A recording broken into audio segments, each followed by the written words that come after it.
Hi అండి, నమస్తే. Welcome to SMB kitchen. నేను ఈరోజు చేసే రెసిపీ దోసకాయ దాల్చా.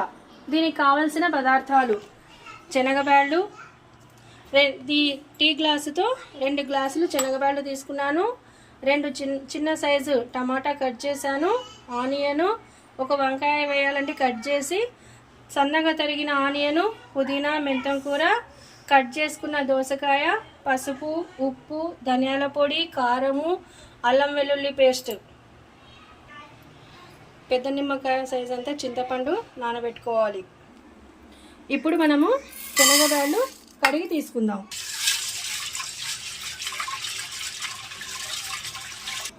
కడిగిన శనగబ్యాళ్ళలో ఈ పెద్ద గ్లాసు నుంచి 2 గ్లాసులు నీళ్లు పోసుకోవాలి. ఇప్పుడు దీంట్లో కట్ చేసిన వంకాయ, 2 టమాటాలు, పెద్దగా కట్ చేసిన ఒక చిన్న సైజు ఆనియన్ వేసుకుందాం. తర్వాత తగినంత కొద్దిగా కారము,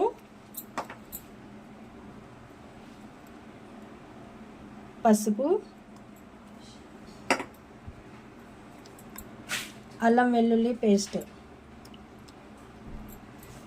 కొద్దిగా ఆయిల్ వేసి మూత పెడదాం. ఇప్పుడు స్టవ్ వెలిగించి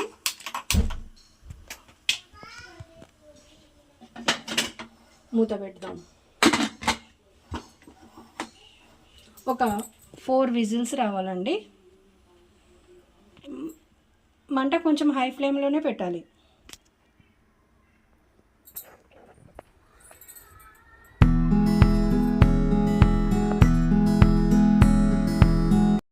నేను దోసకాయ దాల్చా అన్నాను కదా, కుక్కర్ విజిల్ వచ్చేలోపు మనము దోసకాయ తర్వాత వేసి పెట్టుకుందాము. ముందుగా ఏ గిన్నెలో అయితే మనం దాల్చా చేస్తామో ఆ గిన్నె స్టవ్ మీద పెట్టి కొంచెం ఆయిల్ వేసి, ఆయిల్ హీట్ అయిన తర్వాత సన్నగా తరిగిన ఆనియన్స్ వేయాలి. అందులో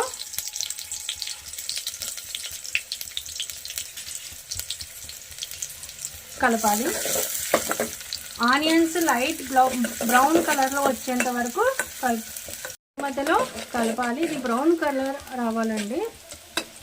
ఆనియన్ బ్రౌన్ కలర్లోకి వచ్చిన తర్వాత కొంచెము అల్లం వెల్లుల్లి పేస్ట్, మెంతం కూర, పుదీనా వేయాలండి.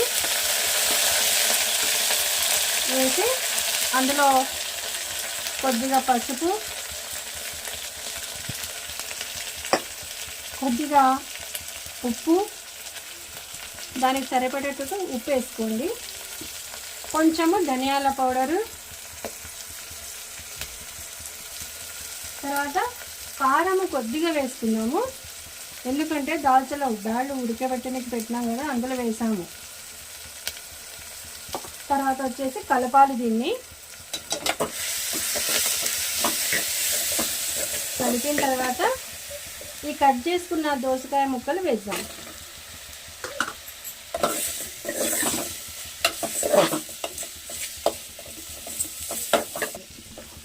బాగా కలిపిన తర్వాత ఈ కొంచెం మీడియం గ్లాసు నీళ్ళు దీనిలోకి యాడ్ చేయాలండి. కొద్దిసేపు దాన్ని మూత పెట్టి వదిలేద్దాం.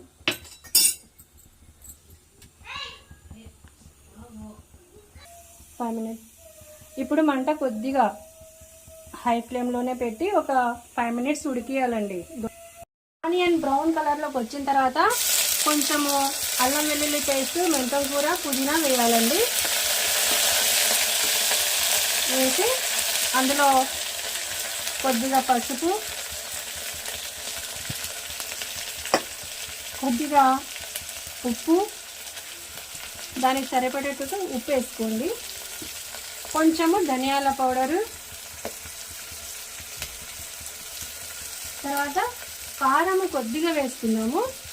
ఎందుకంటే దాల్చలో బ్యాళ్ళు ఉడకబెట్టడానికి పెట్టినాం కదా, అందులో వేసాము. తర్వాత వచ్చేసి కలపాలి. దీన్ని కలిపిన తర్వాత ఈ కట్ చేసుకున్న దోసకాయ ముక్కలు వేద్దాం.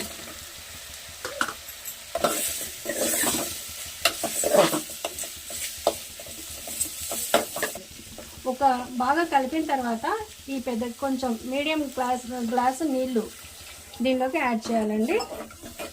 కొద్దిసేపు దాన్ని మూత పెట్టి వదిలేద్దాం.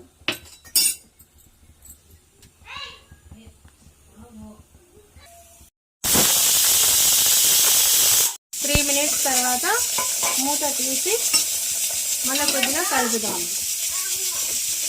కలిపి మంట తగ్గించేయాలండి, లో ఫ్లేమ్లో పెట్టేయాలి. ఒక 2 minutes మూత పెట్టేద్దాం.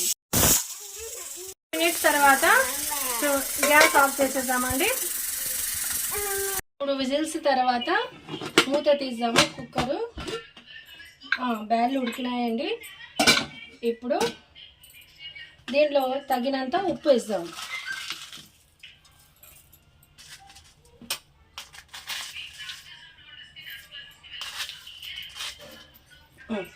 వేసిన తర్వాత రాముదాం, ఉప్పు ఎనుపుదాం. మెత్తగా ఎనిపినాను బ్యాళ్ళు. తర్వాత ప్రాసెస్ చూద్దాం. చింతపండు జ్యూస్ దీంట్లో వేయాలి. ఎనిపిన తర్వాత నానబెట్టుకున్న జ్యూస్ వేసి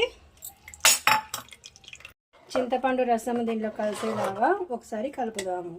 మనకి ఎంత కావాలో అంత తగినంత నీళ్లు పోసుకొని దీంట్లో నీళ్లు వేసి కలుపుకోవాలి. కలుపుకున్న ఈ మిశ్రమాన్ని దోసకాయ ఉడకబెట్టినాము కదా, తర్వాత వేసి దీనిలో కలిపేయాలి.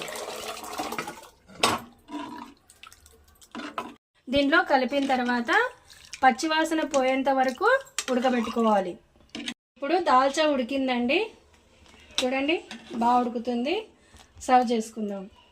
ఇదిగోండి వేడి వేడి దాల్చా. నేను మీకు బిర్యానీ రెసిపీ చేసేటప్పుడు చెప్పాను కదా, దాల్చా రెసిపీ పెడతానని. ఇదిగోండి దోసకాయ వేసాను దీంట్లో ముక్కలు. తర్వాత మీరు దోసకాయ బదులు కద్దు సొరకాయ అయినా వేయచ్చు. బాగుంది చూడండి. టేస్ట్ చేసి చూడండి, చెప్పండి నాకు కామెంట్స్లో. లైక్ చేయండి, సబ్స్క్రైబ్ చేసుకోండి. థ్యాంక్ యూ అండి.